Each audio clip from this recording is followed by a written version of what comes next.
الناس بالإثم وأنتم تعلمون. يسألونك عن الأهلة قل هي مواقيت للناس والحج وليس البر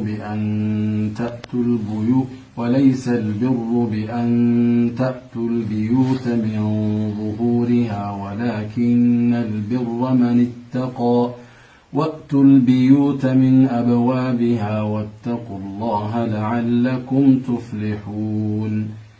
وليس البر بأن تأتوا البيوت من ظهورها ولكن البر من اتقى وأتوا البيوت من أبوابها واتقوا الله لعلكم تفلحون. وقاتلوا في سبيل الله الذين يقاتلونكم ولا تعتدوا إن الله لا يحب المعتدين.